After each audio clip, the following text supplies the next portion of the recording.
Hello friends. आज आपको बताऊंगा कि गाय या भैंस जेर निकालने के बाद उसमें इन्फेक्शन हो जाता है तो क्या करना चाहिए। यदि आपकी गाय भैंस को बचाना है तो इस इन्फेक्शन से आपका पशु डेड भी हो सकता है।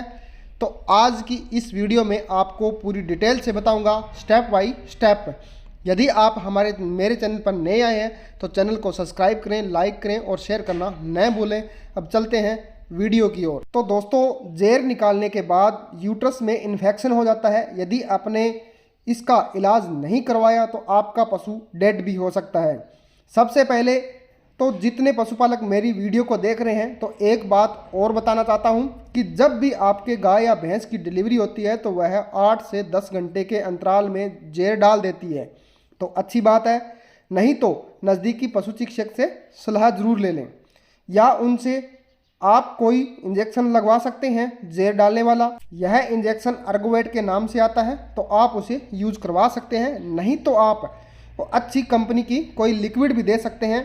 यदि इससे जेर डाल देती है तो अच्छी बात है, नहीं तो हाथ से निकालने की नौबत आ जाती है। तो दोस्तों, जब भी हाथ से जेर निकलवाते हैं तो बहुत सी बातों का ध्यान रखना ज़रूरी है। जैसे हाथ अच्छे साबुन से धुले होने चाहिए और हाथों पर अच्छे स्लीव से जेर को निकालना चाहिए। इसमें आप कोई भी लापरवाही नहीं करें, इस चीज़ का बहुत ही ज़रूरी है ध्यान रखना।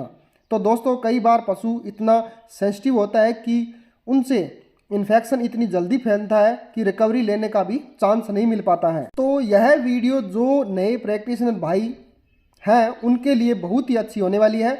तो सबसे पहले अच्छे प्रकार की स्लीव होनी चाहिए। यदि उस स्लीव पर कोई लिक्विड भी लगा सकते हैं तो अच्छी बात है, जिससे इन्फेक्शन ना हो। नहीं तो आप पीपी के घोल का भी प्रयोग कर सकते हैं। इसके बाद दोस्तों, आपको जेर निकालनी है। यदि आपसे जेर पूरी निकल जाती है तो अच्छी बात है। आपसे जेर पूरी न निकले तो आपको जिस तरह से बोलस आती है फ्यूरेक्स के नाम से, इसके अंदर नाइट्रोफ्यूरोजन यूरिया होता है, तो यह बोलस आपको 4 बोतल लेनी है और 2 बोलस एक हॉर्न में और 2 बोलस एक हॉर्न में छोड़नी है।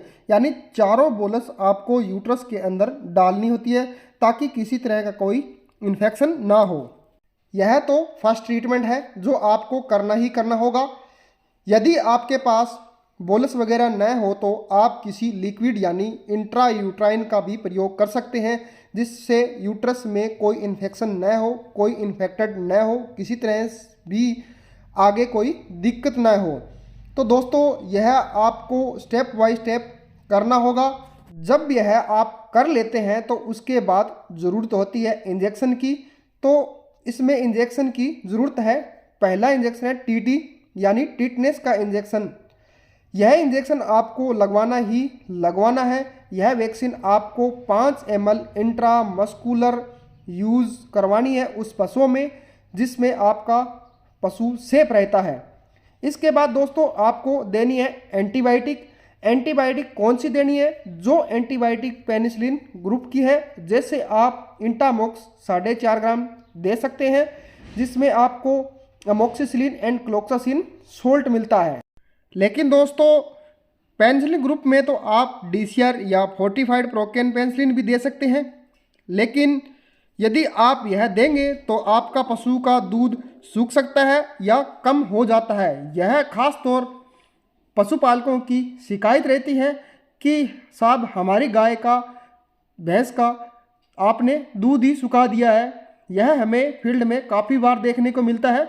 इसलिए आपको इंटामॉक्स 4.5 ग्राम ही यूज़ करवाएं, या जिसमें अमोक्सिक्लोक्सा अदर कंपनी की बहुत से आते हैं तो आप यूज़ करवा सकते हैं, जिससे पशु का दूध भी कम नहीं होगा और रिजल्ट भी अच्छा आएगा।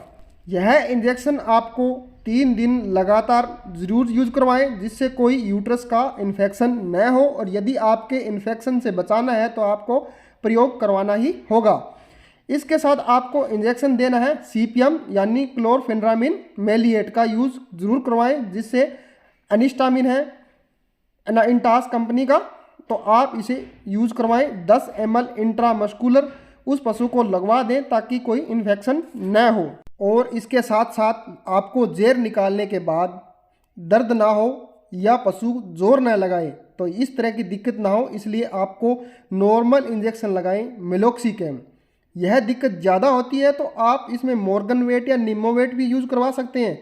लेकिन यदि दिक्कत ना हो तो आप मिनोक्सीकैम 15 से 20 ml इंट्रामुस्कुलर यूज़ करवा सकते हैं। और इसके साथ साथ आपको मल्टीविटामिन का भी यूज़ ज़रूर करवाना है, जैसे हाइविट प्लस या ट्राइविवेट का भी यूज़ करवा सकते हैं। यह इंजेक्शन आपको 10 से 15 ml इंट्रामस्कुलर यूज़ करवाना है। तो इस इंजेक्शन देने से पशु एक तो खाना पीना नहीं छोड़ेगा और उसकी एनर्जी बनी रहेगी। यह सब आपको करवाना ही करवाना है जब आप जेर हाथ से निकालते हैं। तो यदि आपको कोई डाउट हो या जेर हाथ से पूरी नहीं निकले तो आपको यह एंटीबायोटिक रेगुलर 3 दिन तक यूज़ करवानी है ताकि कोई इन्फेक्शन न हो, और आपको टीटी का इंजेक्शन देना ही देना है। इसके साथ आप अदर इंजेक्शन नहीं देते हैं तो भी ठीक है। साथ ही दोस्तों उस पशुपालक को आप जो यूट्राइन टॉनिक आते हैं जो उस पशु में यूज़ करवाना है, जैसे आप यूट्रीवाइव या यूट्रासेप, इस तरह की यूट्राइन टोन आप यूज़ करवा सकते हैं ताकि अंदर की कोई इन्फेक्शन ना फैले, और आप अच्छी कंपनी की यूज़ करवाएं जो आपको अच्छा लगे। यदि आप यूट्राइन टॉनिक जो मैंने बताई है यह यूज़ करवाते हैं तो आपको बहुत ही अच्छा बेहतरीन रिजल्ट मिलता है। यूट्राइन टॉनिक आपको 100 ml पर डे के हिसाब से देनी है ताकि कोई मेट्राइटिस की शिकायत ना हो, कोई पायोमेट्रा की शिकायत ना हो या एंडोमेट्राइटिस ना हो, जिससे आपका पशु सेफ रहे। लेकिन दोस्तों जब यूट्रस में इन्फेक्शन हो जाता है, यानी कई बार गलत तरीके से जेर निकालते समय कोटिलिडेशन को तोड़ दिया जाता है जिस पर जेर लगी होती है, जिसमें पशु की मौत भी हो सकती है, तो पशुपालक भाई किसी भी अच्छे पशु चिकित्सक से जेर को निकलवाएं जिससे आपका पशु अच्छा रहे और आपको आर्थिक नुकसान न हो, क्योंकि सबसे बड़ा खतरा होता है जेर निकालने में, जिसमें आपको बहुत ज़्यादा सावधानी रखनी है यदि आपको पशु को बचाना है। तो जिस तरह से यदि यूट्रस में इन्फेक्शन हो गया है हाथ से जेर निकालने के बाद, तो आपको जो सेप्टिवर सोडियम के सोल्ट से इंजेक्शन आते हैं तो आप इनको यूज़ करवा सकते हैं। और इसके साथ यदि आप इंट्रा यूट्राइन यूज़ करवाते हैं रेगुलर 3 दिन लगवाएं तो आपको बहुत ही बेहतरीन रिजल्ट मिलता है। तो दोस्तों आशा करता हूँ आपको यह वीडियो अच्छी लगी होगी, अच्छी जानकारी लगी होगी। तो आप ऐसी वीडियो देखने के लिए आप हमारे चैनल को सब्सक्राइब करें, लाइक करें और शेयर करना न भूलें। थैंक यू, धन्यवाद।